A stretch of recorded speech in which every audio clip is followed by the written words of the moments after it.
Welcome to a different kind of EPSO course. This one is not about test technique. It is about what actually happened to candidates inside the EPSO testing system between 2022 and 2023, and what they reported to the European Ombudsman. By the end, you will know what to watch for and how to protect yourself. In July 2023, the CSC, a committee inside the trade union representing EU staff, submitted a formal note to the European Ombudsman. Attached to it were over 70 pages of first-hand candidate accounts from EPSO exams. This is the dossier we are going to walk through. The accounts come from candidates across many competitions: AD, AST, CAST, junior professionals, over a year of EPSO testing. 8 clear patterns run through nearly every story. Together, they document something that goes beyond bad luck. They document a system under real strain. This course is not here to discourage you. It is here to inform you. By the end, you will know what candidates reported in each area and, just as importantly, what you can do before, during, and after your exam to protect your rights. The single most frequent complaint in the dossier is also the simplest. The testing platform crashes, and the candidate, not EPSO, pays the cost. Disconnections during the test, lost minutes, no reliable way to recover. A CAST candidate in April 2023 was disconnected mid-test during numerical reasoning. They tried to reconnect 4 times. They contacted chat support. They were given a United States phone number to call. The final agent said she did not have authority to reschedule. The candidate's test was effectively lost. Another pattern: missing test sections. An AST candidate in May 2023 read the instructions for the case study, and the case study itself never appeared. The interface skipped it and went straight to a survey. EPSO rejected the request to retake the section, citing it as the candidate's fault. And there is the cruelest variant.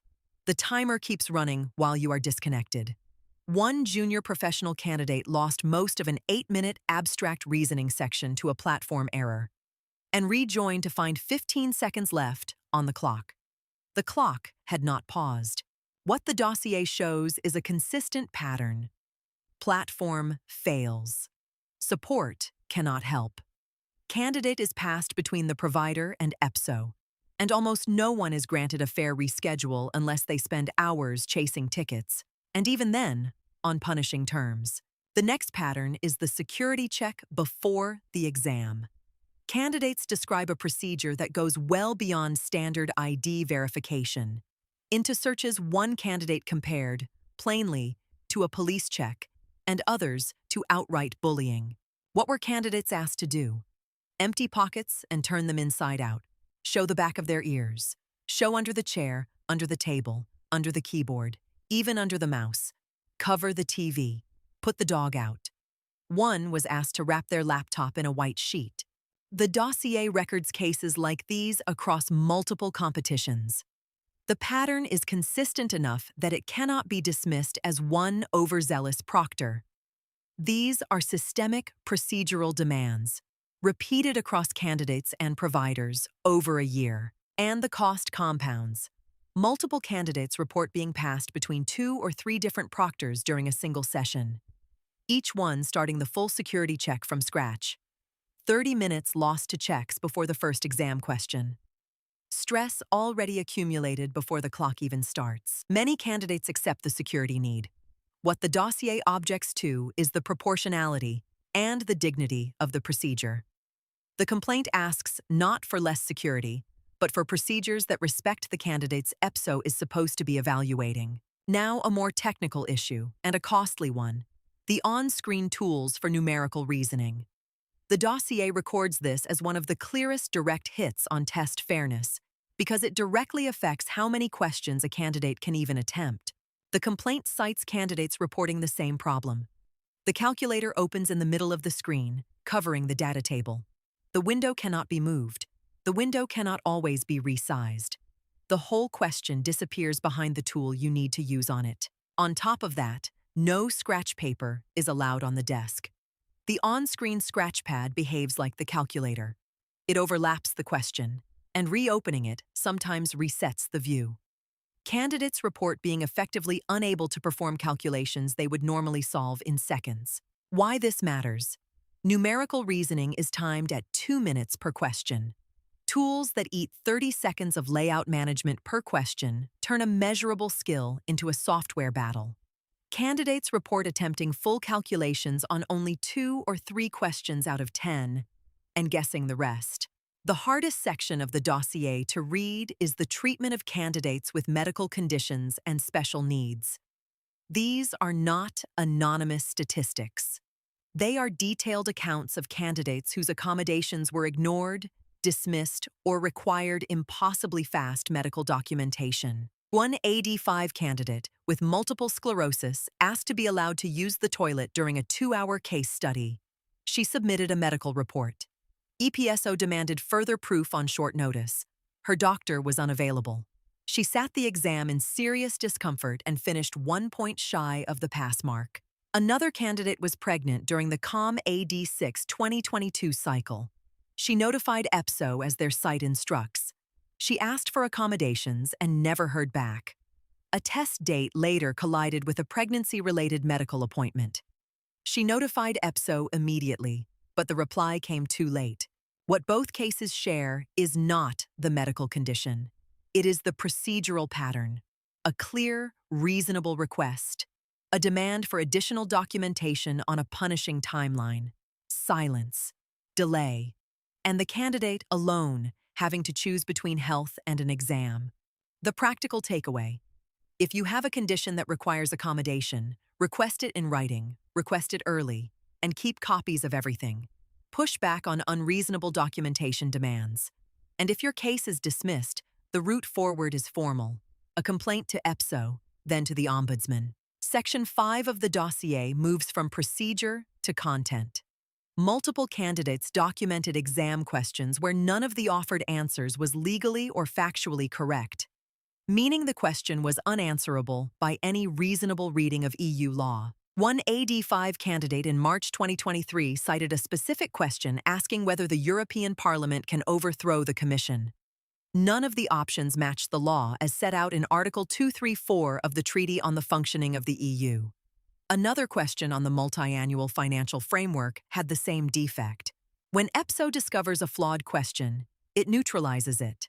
But the dossier flags something arithmetically alarming.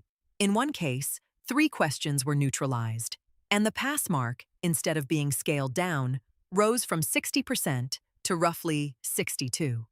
The flaw became the candidate's problem. So, a practical note.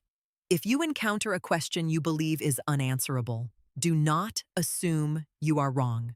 Note the question number. Flag it in any post-test complaint. The dossier confirms that flawed questions exist and that candidates have grounds to challenge them. Section 6 of the dossier is about money. Specifically, the remote testing model has shifted real infrastructure costs onto the candidate. EPSO used to organize test centers. Now, in many cases, the candidate has to organize and pay for a compliant testing environment at home. What does that mean in practice? The proctoring software requires administrator rights, which most managed corporate laptops do not allow. Candidates report having to buy a new personal computer specifically to sit an EPSO test. Other costs documented in the dossier. Travel to another country for a quiet room. Slots scheduled at 20:45 on a working day. Paid third-party services renting an EPSO-compliant room for €85 plus VAT. And hours spent chasing Helpdesk tickets that lead nowhere. The dossier captures the irony plainly. Candidates are mostly European taxpayers. Their taxes already fund EPSO to organize selections. Asking them to fund their own test centers on top is, as one candidate put it, simply not good financial management of public money. What you can do, practically. Borrow a personal device if needed. Do not buy one if a friend's laptop will pass. Test it days in advance. And if you face exceptional costs to comply, document them. There is a slow but real conversation underway about reimbursement. Section 7 of the dossier is what happens when something goes wrong. Reaching a human who can act takes a deliberate, frustrating effort, and often no human can act at all. The redress process has become its own obstacle. The documented experience, a chatbot that suggests reading FAQs, a static support page, a United States phone number, multiple agents who pass the candidate to the next agent. One candidate spent 2 weeks getting a complaint processed and was eventually emailed in a language they had not declared. And the limits of what the help desk can do are real. Support agents cannot reschedule a session. They cannot stop the timer. They often contradict each other. For structural problems, the help desk is, by design, not the right tool. So one practical rule: keep a paper trail. Every chat session, every ticket number, every screenshot. If the help desk cannot fix the problem in real time, your evidence is what carries the complaint upstream, to EPSO directly and beyond. Section 8 of the dossier is the most structural. It documents a redress loop, a sequence of handoffs that effectively shields the system from accountability when things go wrong. The complaint calls it Kafkaesque, and the candidate accounts read that way. The loop, step by step. 1. The platform fails. 2. EPSO says it needs a ticket from the provider. 3. The ticket takes a day. 4. A complaint is rejected because the exam was finished. 5. An appeal is approved, but the retake is scheduled at 20:45 the following day. Each step in the loop is, in isolation, defensible. But strung together, they form a process where the candidate's energy is exhausted before any real review begins. The system does not refuse redress outright. It simply makes it impractical to obtain. The route out is collective. The union syndical complaint exists because individual appeals are slow and isolating. If you are an EU staff member, an Article 90 appeal is a tool. For all candidates, channeling cases through unions and the Ombudsman is what creates pressure. Let's compress the whole course into what you can do. The point of walking through these 8 patterns is not to alarm you, but to prepare you. You can take steps before, during, and after your exam that materially reduce the harm if something goes wrong. Before the exam, 4 things. Read EPSO's instructions, but expect the proctor to contradict them. Have a backup device if you can. Test your full setup days in advance, not hours. And if you need accommodations, request them early, in writing, and keep the replies. During the exam, document everything. Take screenshots if you can. Note any proctor name and the time. If anything goes wrong, insist on a ticket number before you disconnect. And do not exit the application unless EPSO itself, not the provider, explicitly tells you to. After the exam, act fast. File a complaint via EPSO's contact form the same day if you experienced a technical issue. Include your ticket number and any screenshots. Follow up. The first response is often automated. If you are EU staff, an Article 90 appeal is your route. For anyone, the Ombudsman is the longer-term channel. Knowledge is your real protection on test day. Read the dossier, share it with other candidates, and prepare not only for the exam, but for the system that runs it. We'll see you inside the simulation.